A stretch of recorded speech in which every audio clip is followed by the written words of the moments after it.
ಸಿಂಹರಾಶಿ, ನಿಮ್ಮ ಯೋಜನೆಗಳ ಬಗ್ಗೆ ಯಾವುದೇ ಕಾರಣಕ್ಕೂ ಸಂದೇಹ ಪಡಬೇಡಿ. ಏನೋ ಒಂದು ಕೆಲಸವನ್ನು ಮಾಡಬೇಕು ಅಂತ ಹೇಳಿ ಈಗಾಗಲೇ ತೀರ್ಮಾನ ಮಾಡಿರ್ತೀರಿ, ದೃಢವಾದಂತಹ ಸಂಕಲ್ಪ ಇರುತ್ತೆ. ಆದರೆ ಯಾವುದೋ ಒಂದು ವಿಚಾರ ನಿಮ್ಮ ಮನಸ್ಸಿಗೆ ಹಿನ್ನಡೆಯನ್ನು ಸೂಚಿಸ್ತಕ್ಕಂಥದ್ದಾಗುತ್ತೆ. ಆ ವಿಷಯವನ್ನು ಆಧಾರವಾಗಿಟ್ಟುಕೊಂಡು ನಾನು ಮಾಡಿರ್ತಕ್ಕಂತಹ ನಿರ್ಧಾರದಲ್ಲಿ ಏನೋ ವ್ಯತ್ಯಾಸ ಇದೆ ಎಂಬುದಾಗಿ ಅನುಮಾನ ಪಟ್ಟರೆ ಮಾಡಬೇಕಾದಂತಹ ಕೆಲಸ ಸ್ಥಗಿತವಾಗಬಹುದು ಅಥವಾ ಹಿನ್ನಡೆಯಾಗಬಹುದು. ಇದನ್ನು ಗಮನಿಸ್ಕೊಳ್ಬೇಕು. ಭಾವುಕರಾಗದಲೇ ದೃಢವಾದಂತಹ ನಿರ್ಧಾರಗಳಿಂದ ಹೆಜ್ಜೆಯನ್ನು ಇಡಬೇಕಾಗತ್ತೆ. ಎಲ್ಲೋ ಭಾವನೆಗಳನ್ನು ಇಟ್ಟುಕೊಂಡಾಗ ಆ ವ್ಯವಹಾರದಲ್ಲಿ ಒಂದು ಗತಿಯನ್ನು ಅಥವಾ ಒಂದು ಸ್ಥಿತಿಯನ್ನು ಕಾಪಾಡಿಕೊಳ್ಬೇಕಾದ್ರೆ ಕಷ್ಟವಾದೀತು. ಅಪಾಯಕಾರಿ ಹೂಡಿಕೆಯಿಂದ ದೂರ ಇರಬೇಕು. ಯಾವ ಹಣವನ್ನು ಹೂಡಿಕೆ ಮಾಡೋದ್ರಿಂದ ಭವಿಷ್ಯದಲ್ಲಿ ತೊಂದರೆಯಾಗುತ್ತೋ ಅಥವಾ ಇನ್ಯಾವುದೋ ಒಂದು ಸಂಸ್ಥೆಯೋ ಅಥವಾ ಇನ್ಯಾವುದೋ ಒಂದು ವಿಚಾರದಲ್ಲಿ ಅನುಮಾನ ಇದೆಯೋ ಅಂತಹ ಹಣ ಹೂಡಿಕೆಯಿಂದ ಆದಷ್ಟು ದೂರ ಇರತಕ್ಕಂಥದ್ದು ನಿಮಗೆ ಕ್ಷೇಮ ಅಂತಕ್ಕಂಥದ್ದು. ಪ್ರೇಮಿಗಳಿಗೆ ಅತ್ಯಂತ ಶುಭವಾದಂತಹ ದಿವಸ ಇದು. ಹಣದ ಅಥವಾ ಲೆಕ್ಕಾಚಾರದ ವಿಚಾರಕ್ಕೆ ಸ್ವಲ್ಪ ಮಟ್ಟಿಗೆ ಗೊಂದಲ ಇದೆ. ದುಡ್ಡು ಕಾಸಿಂದು ಏನೋ ದಾಖಲೆಗಳು ಇದರ ಬಗ್ಗೆ ಗೊಂದಲ ಇರುತ್ತೆ. ಸರಿಯಾದಂತಹ ರೀತಿಯಲ್ಲಿ ಅದನ್ನು ವಿಚಾರ ತಿಳಿದು ನೀವು ಚರ್ಚೆಗೆ ಮುಂದಾಗ್ತಕ್ಕಂಥದ್ದು ಒಳ್ಳೆಯದಾಗುತ್ತೆ. ಮಾನಸಿಕವಾದಂತಹ ಧೈರ್ಯ ಎಲ್ಲದರಲ್ಲೂ ಕೂಡ ಗೆಲುವನ್ನು ನೀಡ್ತಕ್ಕಂಥದ್ದಾಗುತ್ತೆ. ಹಾಗಾಗಿ ನಿಮ್ಮ ಎಲ್ಲ ವಿಚಾರಕ್ಕೆ ಮನಸ್ಸೇ ಕಾರಣ. ಶಾಸ್ತ್ರವೂ ಕೂಡ ಅದನ್ನೇ ಹೇಳುತ್ತೆ, ಮನಯೇವ ಮನುಷ್ಯಾಣಾಂ ಕಾರಣಂ ಬಂಧ ಮೋಕ್ಷಯೋಹೋ ಅಂತಕ್ಕಂಥದ್ದು. ಆ ರೀತಿ ಸರಿಯಾದಂತಹ ಮನಸ್ಸಿನಿಂದ ಮಾಡ್ತಕ್ಕಂತಹ ತೀರ್ಮಾನ ಏನಿದೆ ಅದು ನಿಮಗೆ ಅನುಕೂಲವನ್ನು ಮಾಡುತ್ತೆ. ಶಿವಾರಾಧನೆಯನ್ನು ಮಾಡಿ ಶುಭವಾಗಿ. ಕನ್ಯಾ ರಾಶಿ, ನಿಮ್ಮ ಕಾರ್ಯವೈಖರಿಯನ್ನು, ನಿಮ್ಮ ಮಾತನ್ನು, ನಡೆ ನುಡಿಯನ್ನು ಮನೆಯವರು ಸಮಾಜದಲ್ಲಿ ದೂಷಿಸ್ತಕ್ಕಂಥದ್ದು, ಅದನ್ನು ಒಪ್ಪಿಕೊಳ್ಳದೇ ಇರತಕ್ಕಂತಹ ಸನ್ನಿವೇಶಗಳು ಹೆಚ್ಚಾಗಿರುತ್ತೆ. ಜನ ಅದನ್ನು ಸಾರಾಸಗಟಾಗಿ ವಿರೋಧ ಮಾಡ್ತಾರೆ. ಇದರ ಅರ್ಥ ಏನು ಅಂತಂದರೆ ಸ್ವಾರ್ಥಪರವಾಗಿ ಕೆಲಸವನ್ನು ಮಾಡ್ತೀರಿ ಅನ್ನುವಂಥದ್ದನ್ನು ತಿಳಿಬೇಕು. ಸಮಾಜಮುಖಿಯಾಗಿ ಕೆಲಸ ಮಾಡಿದಾಗ ಸಾರ್ವಜನಿಕವಾಗಿ ಅನುಕೂಲ ಆಗುತ್ತೆ, ಸಮಾಜಕ್ಕೆ ಒಳ್ಳೆಯ ಸಂದೇಶ ಹೋಗುತ್ತೆ ಅಂತಂದರೆ ಖಂಡಿತವಾಗಿ ಜನ ಅದನ್ನು ಒಪ್ಪಿಕೊಳ್ತಾರೆ. ಅದಕ್ಕೆ ವಿರುದ್ಧವಾದಾಗ ಜನ ವಿರೋಧವನ್ನು ವ್ಯಕ್ತಪಡಿಸ್ತಕ್ಕಂಥದ್ದು. ಸಾಮಾಜಿಕ ನಿಯಮಗಳನ್ನು ಪಾಲನೆ ಮಾಡಬೇಕು. ಸಮಾಜದಲ್ಲಿ ಏನೋ ಒಂದು ನೀತಿ ನಿಯಮ, ಒಂದು ಕಟ್ಟಲೆ, ಒಂದು ಚೌಕಟ್ಟಂತ ಇರುತ್ತೆ. ಅದನ್ನು ಮೀರಿ ನಡೆಯುವಂತಹ ಕೆಲಸಗಳು ಯಾವುದೇ ಕಾರಣಕ್ಕೂ ಆಗಬಾರದು ಅಂತ ಅರ್ಥ. ದಿನಚರಿಯಲ್ಲಿ ತುಂಬ ಸಮಸ್ಯೆ ಆಗುತ್ತೆ. ಈ ದಿವಸ ಇಂಥ ಕೆಲಸಗಳನ್ನು ಹೀಗೆ ಮಾಡಬೇಕು ಅಂತ ಹೇಳಿ ಆಲೋಚನೆಯನ್ನು ಅಥವಾ ಯಾವುದೋ ಒಂದು ಪ್ಲಾನನ್ನು ಮಾಡ್ಕೊಂಡಿರ್ತೀರಿ, ಅದು ಯಾವುದೂ ಕೂಡ ನೀವು ಅಂದುಕೊಂಡಂತಹ ರೀತಿಯಲ್ಲಿ ನಡೆಯೋದಿಲ್ಲ. ಅದಕ್ಕೆ ಏನೋ ಅಡಚಣೆಗಳು ಬರುತ್ತೆ. ಕಾರಣ ಬೇಕು ಅಂತೇನಿಲ್ಲ, ನಿರ್ದಿಷ್ಟವಾದಂತಹ ಕಾರಣವೇ ಇರಬೇಕು ಅಂತ ಹೇಳಿ ಏನಿಲ್ಲ. ಏನೋ ತೊಂದರೆಯಾಗುತ್ತೆ, ಏನೋ ಅಡ್ಡಿಯಾಗುತ್ತೆ. ನೀವು ಅಂದುಕೊಂಡಂತಹ ಕೆಲಸ ಆ ಕಾಲದಲ್ಲಿ ಆಗದೇ ಇರತಕ್ಕಂಥದ್ದಾಗತ್ತೆ. ನಿಮ್ಮ ಅಭಿಪ್ರಾಯವನ್ನು ಬೇರೆಯವರ ಮೇಲೆ ಹಾಕೋದು ಬೇಡ. ನಿಮಗೆ ಒಳಗಡೆ ಏನೋ ಒಂದು ಆಸೆ ಇರುತ್ತೆ, ಈ ಕೆಲಸ ಹೀಗಾಗಬೇಕು ಅಥವಾ ಈ ವಿಚಾರ ಹೀಗಾಗಬೇಕು ಅಂತ, ಅದನ್ನು ಬೇರೆಯವರ ಮೇಲೆ ಹಾಕಿ ಅವರು ಹೇಳಿದ್ದು ಅನ್ನುವಂಥದ್ದನ್ನು ಮಾಡಲಿಕ್ಕೆ ಹೋಗಬಾರ್ದು. ಅದು ನಿಮಗೆ ಅವಮಾನವಾಗುತ್ತೆ.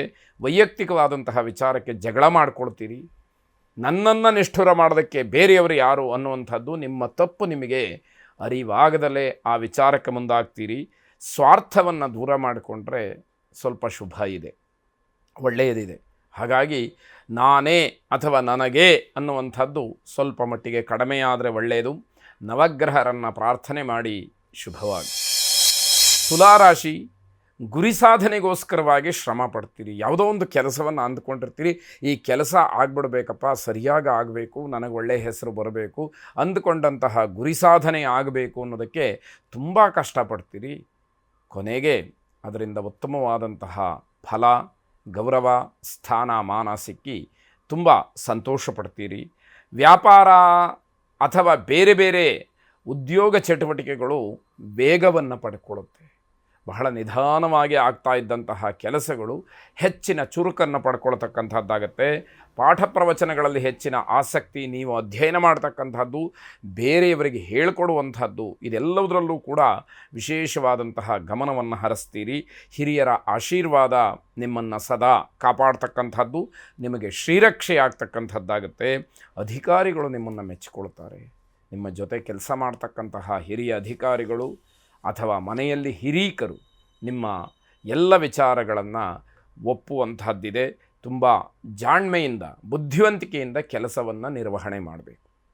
ಎಲ್ಲೂ ಕೂಡ ಕೋಪಕ್ಕೋ ಅಥವಾ ತಾಳ್ಮೆಯನ್ನು ಕಳ್ಕೊಳ್ಳೋದಕ್ಕೋ ಪ್ರಯತ್ನಗಳು ಆಗಬಾರದು. ಬಹಳ ಜಾಣ್ಮೆಯಿಂದ ಬುದ್ಧಿವಂತಿಕೆಯಿಂದ ಕೆಲಸಗಳನ್ನು ಮಾಡಿದರೆ ಎಲ್ಲವೂ ಕೂಡ ನಿಮ್ಮ ಪರವಾಗಿ ಆಗತಕ್ಕಂತಹದ್ದು. ಮೃತ್ಯುಂಜಯನನ್ನು ವಿಶೇಷವಾಗಿ ಪ್ರಾರ್ಥನೆ ಮಾಡಿ ಶುಭವಾಗಿ. ವೃಶ್ಚಿಕ ರಾಶಿ ಹೊಸದಾಗಿ ಪರಿಚಯವಾಗಿರ್ತಕ್ಕಂಥದ್ದನ್ನು, ಕೆಲವಾರು ದಿವಸಗಳಿಂದ ಮಾತ್ರ ಸ್ನೇಹಿತರಾಗಿರ್ತಕ್ಕಂಥದ್ದನ್ನು ಪೂರ್ಣವಾಗಿ ನಂಬಬಾರದು. ಹಾಗಂತ ಅನುಮಾನ ಪಡಬೇಕು ಅಂತ ಅರ್ಥ ಅಲ್ಲ. ಯಾವುದೋ ಒಂದು ಸಮಯದಲ್ಲಿ ನಿಮ್ಮನ್ನು ನೀವು ಮರೆತು ಪೂರ್ಣವಾಗಿ ನಂಬಿದಾಗ ಮೋಸ ಹೋಗೋದಕ್ಕೆ ಅವಕಾಶ ಇದೆ. ಆಮೇಲೆ ಕೊರಗಿದರೆ, ನೋವು ಪಟ್ಟುಕೊಂಡ್ರೆ, ಬೇಜಾರು ಮಾಡಿಕೊಂಡ್ರೆ ಯಾವ ಪ್ರಯೋಜನವೂ ಇಲ್ಲ. ಮುಂಚಿತವಾಗಿ ನಿಮಗೆ ಗೊತ್ತಾಗಬೇಕು ಏನು ಸಮಸ್ಯೆ ಆಗಬಹುದು ಅನ್ನುವಂಥದ್ದು. ಕಷ್ಟಕರವಾದಂತಹ ಜವಾಬ್ದಾರಿಗಳೇನಿರುತ್ತೆ ಅದು ನಿಮ್ಮ ಹೆಗಲೇ ಇರುತ್ತೆ. ನಿಮಗೆ ಆ ಸಾಮರ್ಥ್ಯ ಇದೆ ಅಂತ ತಿಳಿದು ಅಥವಾ ಬೇರೆಯವರು ಮಾಡಬೇಕಾದಂತಹ ಕೆಲಸಗಳನ್ನು ನಿಮ್ಮ ತಲೆ ಮೇಲೆ ಹೊರಿಸ್ತಾರೆ. ಅನಿವಾರ್ಯ, ನೀವು ಅದನ್ನು ಮಾಡಲೇಬೇಕು. ನಿಮಗೆ ಆ ಶಕ್ತಿ ಇದೆ, ನಿಮಗೆ ಆ ಸಾಮರ್ಥ್ಯ ಇದೆ, ಅದರಲ್ಲಿ ಜಯಗಳಿಸ್ತೀರಿ. ಆದರೆ ಆರಂಭದಲ್ಲಿ ಮಾತ್ರ ಇಷ್ಟೆಲ್ಲ ಜವಾಬ್ದಾರಿ ನನ್ನ ಮೇಲೆ ಬಂತಾ ಅಂತ ಹೇಳಿ ಪ್ರಶ್ನೆ ಮಾಡಿಕೊಳ್ಳುವಂಥದ್ದು ಸಹಜವಾಗುತ್ತೆ. ಕಠಿಣವಾದಂತಹ ಪರಿಶ್ರಮಕ್ಕೆ ತಕ್ಕ ಪ್ರತಿಫಲ ಇದೆ. ನೀವೆಷ್ಟು ಕಷ್ಟಪಡ್ತೀರೋ ಅಷ್ಟು ನಿಮಗೆ ಅನುಕೂಲ ಆಗುತ್ತೆ. ಹಾಗಾಗಿ ಕಷ್ಟಪಡುವಂಥದ್ದು ವ್ಯರ್ಥ ಆಗೋದಿಲ್ಲ. ನಿಮ್ಮ ದೇಹಶ್ರಮ ನಿಮಗೆ ಪ್ರತಿಫಲವನ್ನು ಕೊಡ್ತಕ್ಕಂಥದ್ದಾಗತ್ತೆ. ನಿಂತು ಹೋದಂತಹ ಕೆಲಸಗಳೇನಾದರೂ ಇದ್ದರೆ ಪುನರಾರಂಭ ಮಾಡಿ ಆ ಕೆಲಸಗಳಿಗೆ ಚಾಲನೆಯನ್ನು ಕೊಡಿ. ಅವೆಲ್ಲ ಸಂಪೂರ್ಣವಾಗ್ತಕ್ಕಂತಹ ಸೂಚನೆ ಈ ದಿವಸದಲ್ಲಿ ಕಾಣ್ತಾ ಇದೆ. ಕಾರಣಾಂತರಗಳಿಂದ ಕುಟುಂಬದವರು ನಿಮ್ಮ ಮಾತನ್ನು ಒಪ್ಪೋದಿಲ್ಲ. ನೀವೇನಾದರೂ ಸಲಹೆಗಳನ್ನು ಕೊಡೋಕ್ಕೆ ಹೋದರೆ, ಏನಾದರೂ ಮಾತುಗಳನ್ನು ಆಡೋಕ್ಕೆ ಹೋದರೆ ಮನೆಯವರೇ ಆ ಮಾತುಗಳನ್ನು ಒಪ್ಪದೇ ಇರತಕ್ಕಂತಹ ಪರಿಸ್ಥಿತಿ. ನಿಮ್ಮ ಮಾತಿನ ಬಗ್ಗೆ ನಂಬಿಕೆಯಾಗಲಿ ಅಥವಾ ಸರಿಯಾದಂತಹ ನಿರ್ಧಾರ ಮಾಡಿದ್ದಾರೆ ಅಂತ ಹೇಳಿ ಒಪ್ಪುವಂಥದ್ದಾಗಲಿ ಆಗದೇ ಇರುವಂಥದ್ದು. ಹಣದ ವಿಚಾರಕ್ಕೆ ವಾದ ವಿವಾದಗಳಾಗತ್ತೆ.